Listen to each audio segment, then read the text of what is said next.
Bila u nekih dečaka šaljivčina baka i pravila se često gluva. Kada joj unuci reknu: "Bako, bojimo se ćurka", ona odvrati brzo: "Šta kažete, došao ujka?" "Nije došao ujka, nego se bojimo ćurka." "Dosadila vam, velite, žmurka, a vi se igrajte šuge ili koje igre druge." "Nije nam dosadila žmurka, nego se bojimo ćurka." "Tek sad vas dobro čujem", veli baka na muku dečaka, "vidjeli ste u travi šturka."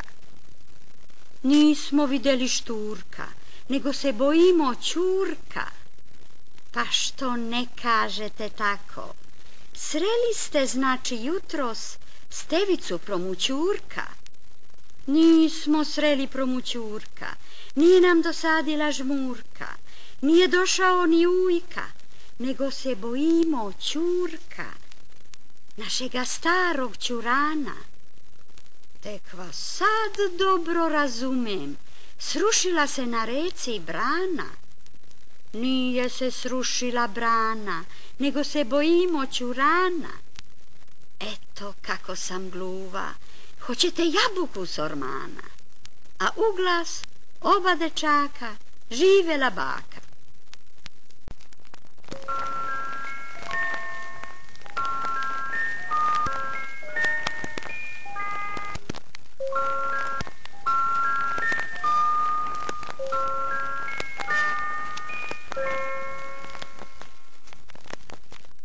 Mama, znaš li mi reći šta su pahuljice snežne?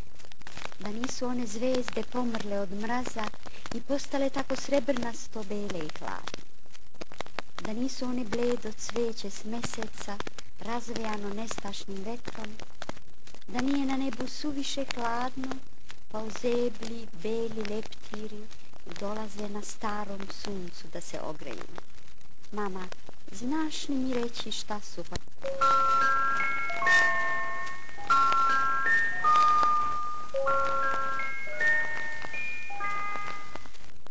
Neko voli da ima lutke i pajace, doboše i trube, neko voli žive kučiće i mace, koke i golube. A ja bih vam volela od svega najviše da imam 3 bake. Prva bi mi pričala priče svakojake i na pamet pesme učila me lake. Druga bi me branila kad me mama kara i čitala umjesto mene iz bukvara.